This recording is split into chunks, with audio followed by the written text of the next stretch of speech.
our first presenters, Will and Dylan. These guys are super cool. I think that, are you guys best friends? Sometimes. I love these guys. They tie for the smartest, most creative, wackiest guys that I know, and I'm really glad that they're friends, and I'm glad that they agreed to do this. And they actually thanked me for asking them to be a part of this, which I think says a lot about their character. So I love these guys. So Will is a developer and works hard to build cool shit.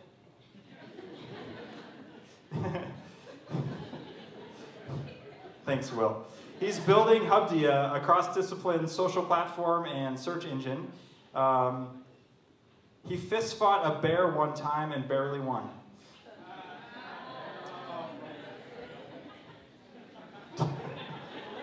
See? Dylan is a developer who loves getting down to the nitty-gritty details within projects, besides cuddling with his 2 cats. Dylan is pretty weird about his cats. Dylan enjoys spending his extra time helping Nebraska graphic design students and totally destroying people in World of Warcraft. So, our first presenters, Will and Dylan.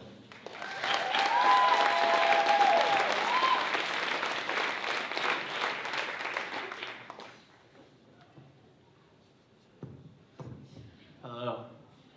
Is that a good height for you? Are you good?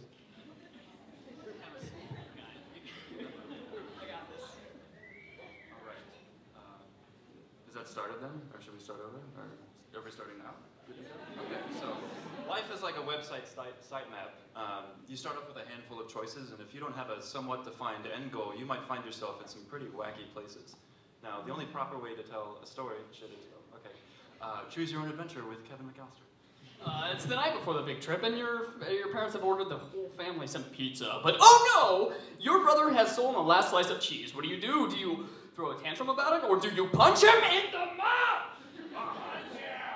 Punch him? We're gonna punch him? All right.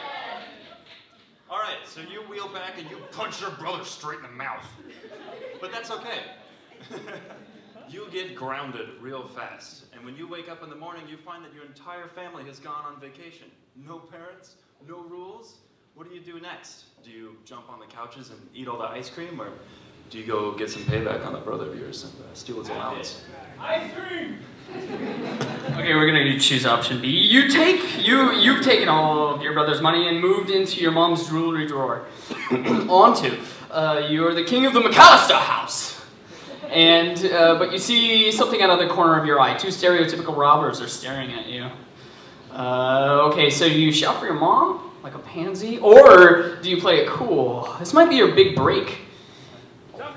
Alright, so you choose to play it cool, and the tall one, though a little bit taken aback by how fucking cool you handled the 2 robbers who are in your house, agrees that having a little kid on the team would be a pretty valuable asset. So I think it's time to steal all your family's valuables. It's the obvious choice. You thought you were the king before. This is power. You're a grown-ass 10-year-old man who was sneaking into the Smith's house through their back window and pushing Rolexes to strangers. Take that, school counselor. Now it's time to cash in. Head over to your pawn shop and see how much money you can get.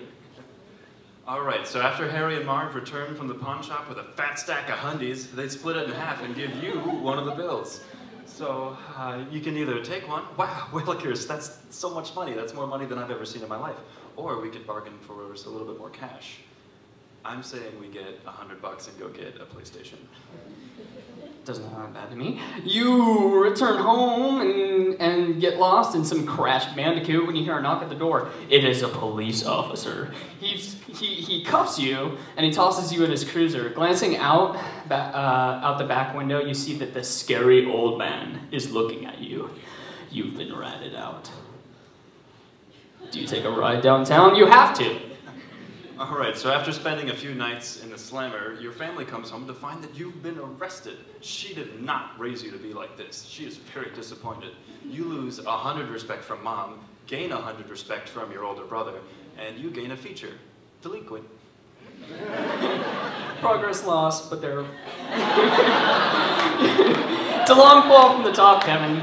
After spending a few years in juvie, you're released to a school for kids that can't behave good and don't want to. All of those are in caps. It is a school. You end up working at a steel mill, fathering a few kids, and you never get your life back on track. The end. All right, so we chose the format of the Choose Your Own Adventure book. When it comes to development, it's pretty much the most straightforward comparison you can make, because you have to plan out everything. And you're like, oh yeah, I can just make a website. Nope, you got to plan that whole thing out. Try writing one of those just off the top of your head. It's not going to happen. It's not easy.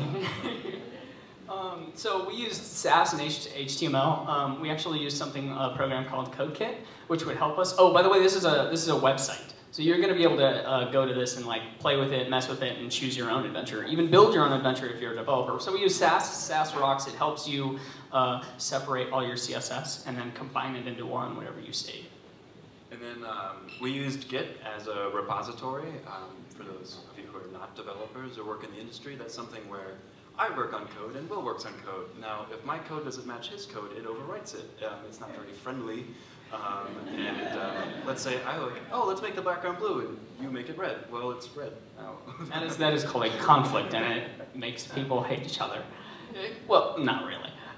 So CodeKit, yeah. Actually, you want to talk about this? Yeah, sure. Okay, so we have a little bit of designer or developer ego where Will uses the tool CodeKit, and I use something called Scout. Now, after going through the project, I'm actually a CodeKit user now, but it was a real big conflict at first. And the biggest thing about, we want to, talk about a little bit of the developer ego, because that's maybe a perspective that many designers may not see. But developers, when we write stuff, we build stuff, and we make sure that it is correct and it is good. And because we live in this sort of place where it's between building something that is always correct and building something that is really subjective, like design, like graphic design. There can be some sort of, sometimes there's a disconnect, but developers have an ego. It has to be right, and it has to be in their sort of comfort zone. Do you want to expand on that, maybe? Yeah, fine. So we ended up hanging out at my place most of the time.